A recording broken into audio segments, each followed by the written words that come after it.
Hello world, my name is Nick360 and welcome back to Either.io, otherwise known as Would You Rather. Let us continue where we left off in the last episode, where I have to choose between option 1 and option 2, and I'm going to try and logically pick which one I think is the best one, while also trying to look for loopholes that aren't too ridiculous. Alright, would you rather live a boring life from here on forth? I don't know why I'm doing a voice. Would you rather live a boring life? Okay. Would you rather live a boring life from here on forward or be reborn with all your memories into a baby of the opposite sex? So one is I get a redo on life, and the other one is I'm guaranteed the rest of my life is boring. And this one, I have a huge advantage because I have all my memories. I know all the things I know now. So I'm going to be a baby who knows, like, I have a college degree. I'm going to be a baby who has the equivalent mind of a college graduate. I don't even think but you have to be the opposite sex. I don't think, no, that's not a big downside enough. Like, and you don't have legs. That would make it like, oh, I'd have to think about it. If I had to choose between living a life without legs, but no, it's like, I just be a girl. That's it. That's the only downside. Perform petty thievery for a living, or perform grand larceny. Okay, I need a definition. Grand larceny. Larceny. I assume this is basically grand larceny is theft of personal property having a value above a legally specified amount. So basically, would you rather be some guy who steals jewelry or some guy who steals cars? Who knows if you will get caught? Well, it says law of large numbers. This is my mentality. Law of large numbers. Both of them I have a chance of getting caught. And this is not true, but let's assume they both have the same chance. If I commit grand larceny, I do one big crime, and then I'm set for a long time. But if I do petty thievery, I have to keep doing over and over and over and over and over again. Law of large numbers is, if something has a chance of recurring, if you give it enough tries, you roll the dice enough times, unlike things will reveal, I don't know exactly how to say it, but what pops out of it is, if you have a chance of getting caught, you will get caught. Or it really comes into play with the lottery. It's unlikely that you will win the lottery, but someone in the United States winning the lottery is almost guaranteed because there's millions and millions and millions and millions of people buying lottery tickets. And it's basically the same thing here. I'm going to go for the lottery in terms of I'm going to choose one action and then either I get it caught or I don't. Well, although I assume the punishment is going to be different as well. Oh well, I'm going with this one. I can only think about a question for so long and then I just have to move on. Get married to someone you don't love. Get married to the love of your life, but you can never have sex with them. I think there's more important things than sex. Love is one of them. So I'm going to pick love. And it's red. And red is the color of love. It is also the color of blood. Be lost in the woods at night, stuck in a haunted house at night. There is a psycho killer stalking you in both situations. So would you rather be in a house chased by a psycho killer or rather be in the woods being chased by a psycho killer? I'm assuming that the haunted house just means abandoned and that people think is haunted and mysterious things happen, such as people die because there's a psycho killer who lives there. Because the woods, I'd have some advantages, right? I could get lost in the woods. I mean, I am lost in the woods, but then I'm also lost from the serial killer. So I might maybe safer, but I might die from the elements. Whereas I'm stuck in a house, it's very easy, or it's much easier to find someone in a house because there's a limited number of places you can be. And because it's a haunted house, this is likely where the psycho killer lives. So it basically is have a chance to save yourself from a psycho killer by going into the woods, but then you risk dying from being in the woods, or being stuck in the haunted house. I'm going to go with being lost in the woods at night. I'm going to rely on my Boy Scout skills to keep me alive and keep me safe. And my Hunger Games skills, except I don't have any real Hunger Games skills. Okay, live in Boston or live in New York City? Now, I haven't really been to either of these places. I haven't been to New York. I haven't been to Boston. New York is the more, I don't want to say hoity-toity, but it's considered wealthier. Right? There's a lot of business that happens. 500 Fortune 500 companies are the suits and the ties. They come in, they go to do their work in New York City. Boston, it is a big city, but it's not quite that same level. But do I want that? Do I want to live in a city full of... Basically, the only reason I'm not instantly picking Boston is because I hear Boston's roads are just garbage. And so that'd be awful traffic all the time, everywhere. Whereas in New York City, it's a grid. And so it's very convenient to know where you are and where you're going, because it's like, I need to go over 5 blocks and up. I mean, it's very logically laid out. Versus Boston's just madness. Everyone drives. I don't know how everyone drives because I haven't been there, but I hear that it's just madness. And I think that's an important part because you spend a lot of time in traffic. I'd probably be less mad at New York City. Okay, 73% of people agree with me.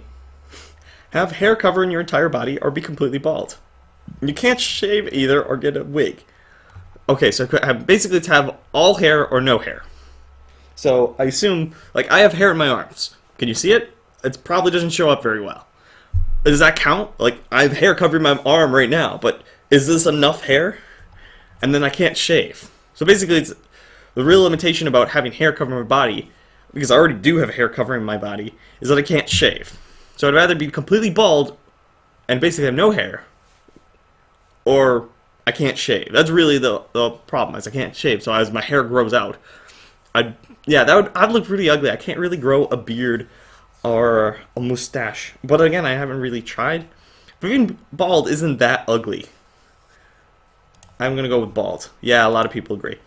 Save Abraham Lincoln or save JFK? Okay, there's no hint at the bottom. I don't know what the social and economic I don't know what the repercussions of either president is, or what could have been. I don't know what would have happened if JFK lived, or what would have happened if Abraham Lincoln lived. Because of the society and history is so chaotic.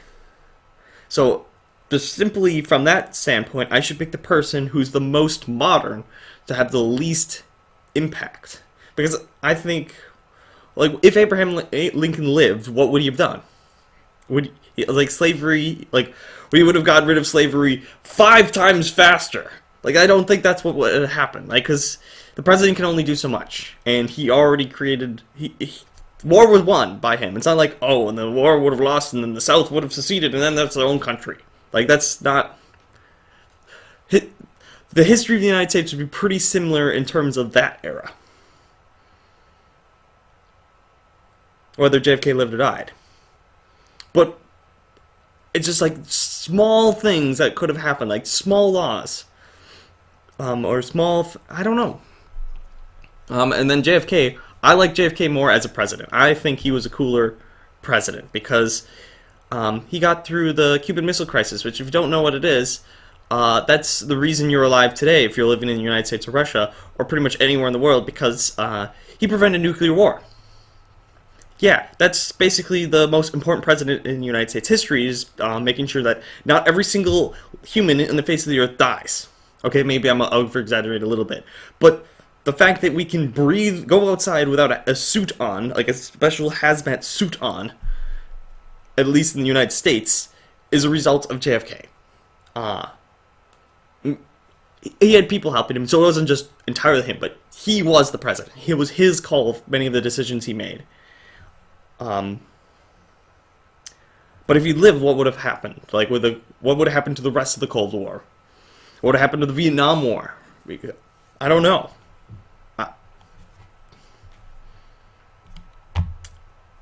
But okay, but I was kind of leaning towards this answer. I like JFK more. He'd have a lesser impact over time because, well, in the long run it would be, but that I don't know. The long run's now in the future versus the long run for Abraham Lincoln is now.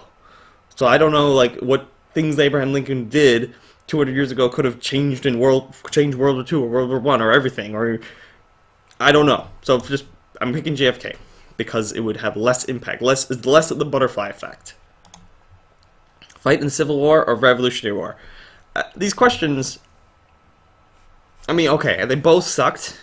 But basically, would you rather live in the 1700s or the 1800s and then be a soldier? I'm going to go with the future. Although the disadvantage is, yes, you have a better gun, but your opponent has a better gun. The Revolutionary War was more civilized?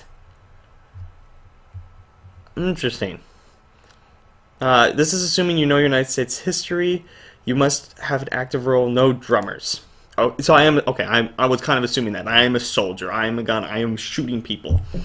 Yes, I'd like to have a more accurate rifle. Actually, this is what I always do during history classes when I'm learning about the Revolutionary War. It's like, oh, if only I could have gone back then. When I'm like, you just rifle them. You just have rifling. I'm going to choose a Revolutionary War solely with an attempt to try and make my side technology superior. And obviously I'm going to go for the side of the USA, so I'm going to try and, so the North is Civil War. So, but basically, because they will have, the Civil War, they have better weapons. Because of really simple changes in guns. Like, rifling is just the concept of, instead of having a smooth tube all the way through, and the bullet goes through and it's a ball, is you have more of a bullet shape, where it's kind of like the teardrop at the front, and then it's like that, bullet shaped. And then the barrel spins a little bit, and so the bullet is spinning. And so if it's not perfectly center, if it was a ball, you hit an object off center, it moves off center. But if something's spinning, you hit it off center, because it's spinning, it keeps moving in the same... Basically, it's much more accurate. This is the reason why. And so they were starting to introduce that in the Civil War. Why is this a history one? This is the history episode. I'm going to do Revolutionary War, so I'd be like, hey, you should rifle your guns. Give me, even if I don't make $1 million, I'm going to have the United States win through the technology superiority, and maybe introduce some kind of like reloading mechanism that does involve putting the gun in, ramrod, powder, and then you put the powder in here, like any kind of reloading mechanism. The thing is, I know that guns today have reloading mechanisms. Would I be able to produce that? No, but I'd have an advantage over anyone else in the Revolutionary era. So I'm going to pick that one, because I think I would be able to, my mind I would still go and be fighting, but I would be able to use my technology, my improvements. So I'm going to pick that one. Punch every trick-or-treater who knocks on your door in the face, or answer the... Oh, no. The problem is that I know exactly who is going to come to our house, and it's all our neighbors, because there's only... I know exactly who is coming over and when.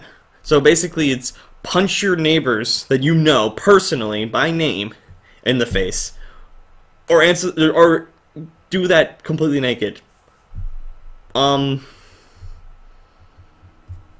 Court cases pending. Yeah, that's what I'm... One's assault and one's indecent exposure to children. There is no good answer to that question. Alright, have a lightsaber from Star Wars or have a phaser from Star Trek? I think I'm going to leave this question to you guys.